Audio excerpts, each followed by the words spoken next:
పోతుంది. అది కడితే గోదావరి జలాల్లో తెలంగాణకు తీవ్రమైనటువంటి నష్టం జరుగుతుంది. ఈ కాంగ్రెస్ దద్దమ్మ ప్రభుత్వం కృష్ణా నదిలో మొన్న 65 టీఎంసీలు తక్కువ వాడింది. మన హక్కును కూడా వాడుకునే తెలివితేటలు లేవు. గోదావరి బనకచెర్ల ప్రాజెక్టు ఆపే విషయంలో ఇవాళ రాష్ట్రంలో కాంగ్రెస్ ప్రభుత్వం పూర్తిగా ఫెయిల్ అవుతున్నటువంటి పరిస్థితి ఉన్నది. బట్ ఏది ఏమైనా బీఆర్ఎస్ ఉన్నది, మేము వదిలిపెట్టాం. రాష్ట్ర ప్రభుత్వం ఫెయిల్ అయితే బీఆర్ఎస్ ప్రభుత్వం అవసరమైతే సుప్రీంకోర్టుకు వెళ్ళైనా సరే గోదావరి బనకచెర్ల ప్రాజెక్టును ఆపి తీర్థం, తెలంగాణ ప్రయోజనాలు కాపాడతాం. బీజేపీ నాయకులారా, తెలంగాణ మీద ప్రేమ ఉంటే వెంటనే గోదావరి బనకచెర్లను ఆపండి, తెలంగాణ ప్రయోజనాలు కాపాడండి అని చెప్పి నేను ఈరోజు డిమాండ్ చేస్తా ఉన్నా. బీఆర్ఎస్ స్వంతగానే ఉంటది, ఒంటరిగానే మళ్ళీ అధికారంలోకి వస్తుంది, 100 సీట్లతో అధికారంలోకి వస్తుంది తప్ప ఏ పార్టీతో బీఆర్ఎస్ పొత్తు పెట్టుకోదు. ఎవడో పెట్టుకుంటామన్నట్టు ఇంకోడెవడో పెట్టుకుంటారన్నట్టు మాట్లాడుతున్నారు. ఎవరితో పొత్తు పెట్టుకోము. బీఆర్ఎస్ కేసీఆర్ నాయకత్వంలో మళ్ళీ అధికారంలోకి వచ్చేది ఖాయం. ఇలా ప్రజలే కోరుకుంటున్నారు. ఎక్కడ పోయినా అదే చర్చ జరుగుతుంది. ఏదో 4 ఎక్కువ వస్తాయి అనుకుని ఓటేసినాం బిడ్డ, 4 ఎక్కువ వస్తాయి అనుకున్నాం కానీ గిట్లయితుంది అనుకోలేదు అని ఎవరిని మాట్లాడిచ్చినా చెప్తా ఉన్నారు. ఏం చెప్పిండ్రు వాళ్ళు ఆ రోజు? అరే 2000 పెన్షన్ ఇచ్చిండు కేసీఆర్, మేము 4000 ఇస్తాం. 10,000 రైతు బంధు ఇచ్చిండు, మేము 15,000 ఇస్తాం. ఉద్యోగస్తులకు రాగానే 4 డిఏలు ఇస్తాం, పాత బకాయిలు ఇస్తాం, బెస్ట్ పిఆర్సీ ఇస్తాం అన్నారు. ఇప్పుడు మాట్లాడితే నన్ను గోసుక తింటామా అంటుండు. ఏం మాట్లాడుతున్నావు నువ్వు? మరి వీళ్ళకేమో పైసలు లేవంటావు. నీకు అందాల పొట్టులకు పైసలు ఎడికెళ్ళి వచ్చినాయి? నీ భూముల కాడికి 4,000 కోట్లతో 6 లైన్ రోడ్డుకు డబ్బులు ఎడికెళ్ళి వచ్చినాయి? 1,000 కోట్ల రూపాయలతో టెండర్లు ఎడికెళ్ళి పిలుస్తున్నావు. రుణమాఫీ చేయమంటే పైసలు లేవంటావు, రైతు బంధు ఇవ్వమంటే పైసలు లేవంటావు, ఉద్యోగులకు డిఏలు ఇవ్వమంటే పైసలు లేవంటావు. కానీ బడా బడా కాంట్రాక్టర్లకు 12,000 కోట్ల బిల్లులు ఇవ్వడానికి పైసలు ఎడికెళ్ళి వచ్చినాయి. బడా బడా ప్రాజెక్టులు పిలవడానికి, టెండర్లు పిలవడానికి పైసలు ఎక్కడి నుంచి వస్తున్నాయి? ఇవాళ 200 కోట్లకు ఒక స్కూల్ అన్నావు, ముందు 80 కోట్లు అన్నావు, తర్వాత 120 కోట్లు అన్నావు, ఇప్పుడు 200 కోట్లకు ఒక స్కూల్ అని. ఆ స్కూల్కి ఇంకా పునాది కూడా కావాలి.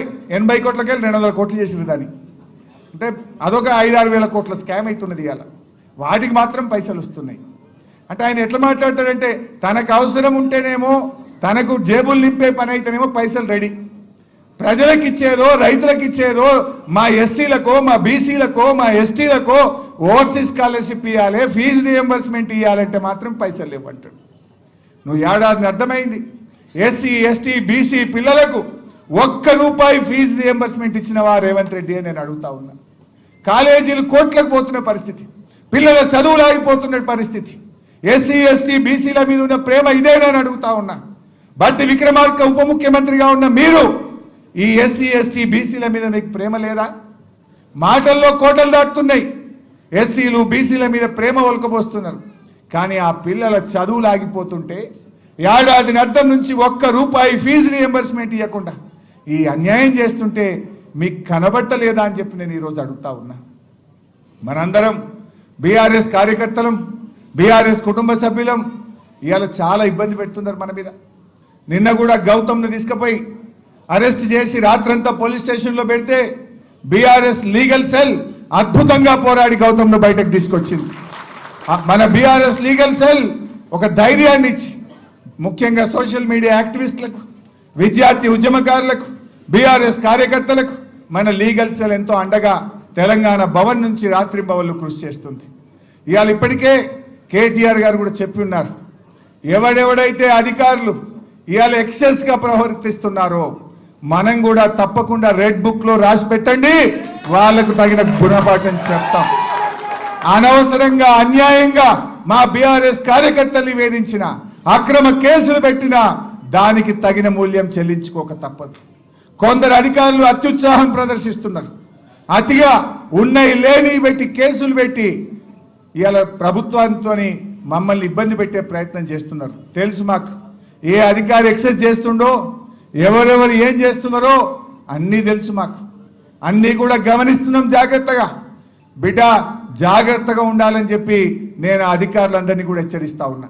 పోలీస్ అధికారులే కాదు, ఇతర అధికారులు కూడా ఉద్దేశపూర్వకంగా వివిధ సందర్భాల్లో మా కోఆపరేటివ్ చైర్మన్లను, మా సర్పంచ్లను, మా ఎంపీటీసీలను, మా జడ్పీ చైర్మన్ల మీదనో ఎంక్వైరీలు వేసుకుంటా, కమిషన్లు వేసుకుంటా ఇబ్బంది పెట్టే ప్రయత్నం చేస్తున్నారు. విజిలెన్స్ ఎంక్వైరీ, ఈ ఎంక్వైరీ, ఆ ఎంక్వైరీ అని మా సర్పంచ్ల బిల్లులు ఇస్తలేరు. ఇప్పటికి కూడా 2 ఏళ్ల నుంచి, ఏడాది అర్థం నుంచి కూడా లోకల్ బాడీ బిల్లులు ఇస్తలేరు. అసలు ఈ గవర్నమెంట్ వచ్చినాక 12,000 కోట్ల రూపాయల బిల్లులు కేవలం 4 బడా కాంట్రాక్టర్లకు ఇచ్చింది. 4కే 1,200 ఇస్తే చిన్నోళ్ళందరూ అయిపోతారు ఈ రాష్ట్రంలో. 1,200 ఇవ్వడానికేమో డబ్బులు లేవంటాడు.